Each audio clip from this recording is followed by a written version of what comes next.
আমার পেছনে যে স্তম্ভটি দেখতে পাচ্ছেন এটি হচ্ছে বিখ্যাত ঢাকা গেট।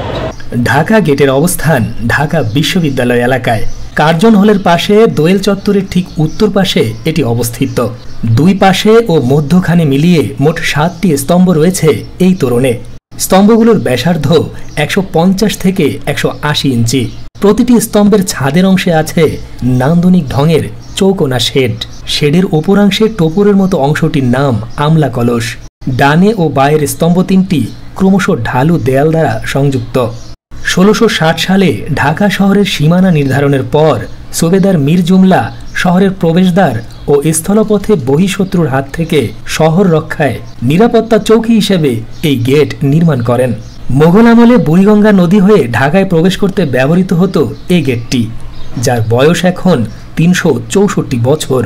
মোগল আমলের সেই গেটে বহু দূর পর্যন্ত সীমানা প্রাচীর ছিল এবং মধ্যখানের এই পিলারের অস্তিত্বই ছিল না।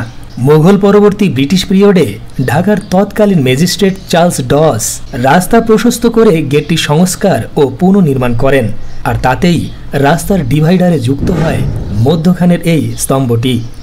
সেই সময় থেকে এই মির্জুমলা গেট কখনো ময়মনসিংহ গেট, কখনো রমনা গেট আর হাল আমলে ঢাকা গেট নামে পরিচিতি পায়।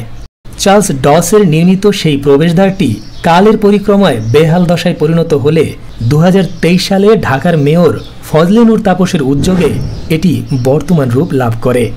বর্তমান রূপে এর চমৎকার নান্দনিক অবয়ব ইতিমধ্যেই দর্শনার্থীদের মন জয় করে নিয়েছে। ঢাকা গেটের একপাশে স্থাপন করা হয়েছে ঐতিহাসিক বিবি মরিয়ম কামান। কামানটি দৈর্ঘ্যে 11 ফুট, এর ওজন 7 টন এবং এর মুখের ব্যাস 6 ইঞ্চি। 1961 সালে ঢাকা থেকে আসামে এই কামানটি দিয়েই অভিযান পরিচালনা করেছিলেন সুবেদার মীর জুমলা। 1661 সালে তিনি আসাম বিজয়ের পর পুনরায় এটি ঢাকায় ফিরিয়ে আনেন এবং বিজয় স্মারক হিসেবে বড় কাটরার সামনে সোয়ারি ঘাটে এটি প্রতিস্থাপন করেন। 177 বছর পর 1840 সালে ব্রিটিশ ম্যাজিস্ট্রেট কামানটিকে স্থানান্তর করেন চকবাজারে।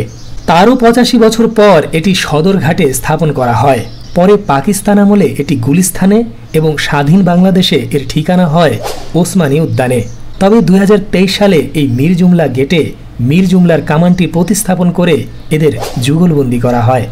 দুটি ঐতিহাসিক নিদর্শনই যেন নীরবে জানান দিচ্ছে কিংবদন্তি ঢাকার 400 বছরের চরিত্র, বৈশিষ্ট্য আর অনন্য ঐতিহ্যের ইতিহাস। ঢাকা গেট থেকে আজকের মতো বলছি বিদায়। দেখা হবে নতুন কোনো জায়গায়, আর ততক্ষণ পর্যন্ত আপনি ভালো থাকুন, খুব ভালো। আল্লাহ হাফেজ।